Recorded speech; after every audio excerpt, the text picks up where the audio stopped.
right, thank you. And I will be brief, even though the list of accomplishments from the last 3.5 years is very, very long. I'm lucky enough to represent 37 unions across all modes of transportation.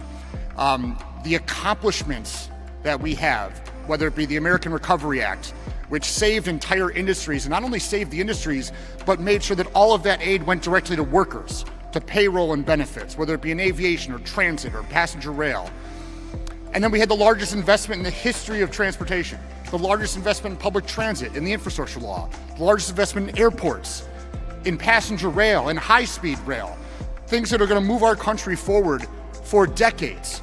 And it was done because of this administration, because of the Biden-Harris administration and their partnership with organized labor. The labor movement and the Biden-Harris administration drove this country forward, and they did it with workers front and center at every step of the way.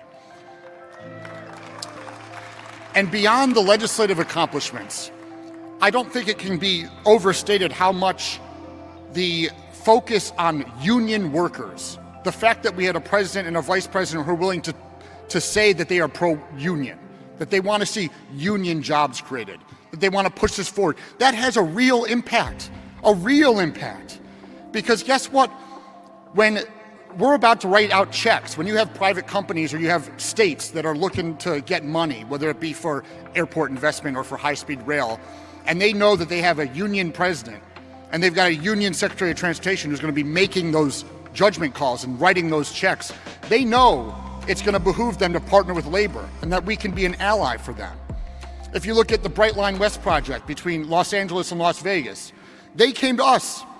This is a private company owned by a billionaire who came to us and said, how do we be partners? So we worked out a really great agreement where it's going to be operated union, it's going to be built union with a PLA.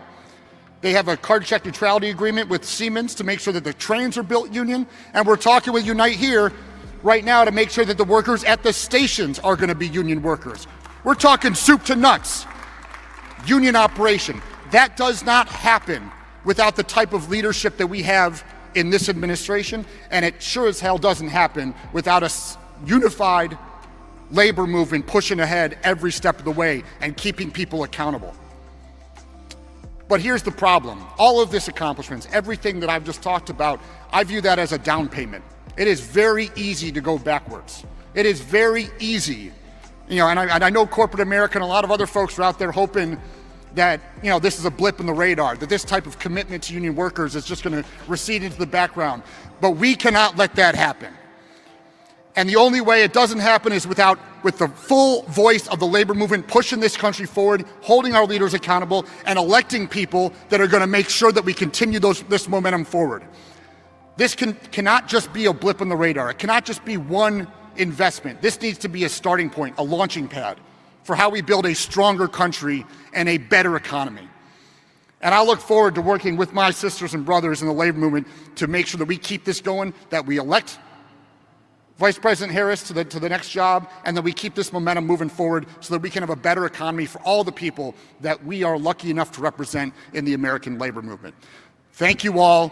Let's go get this done.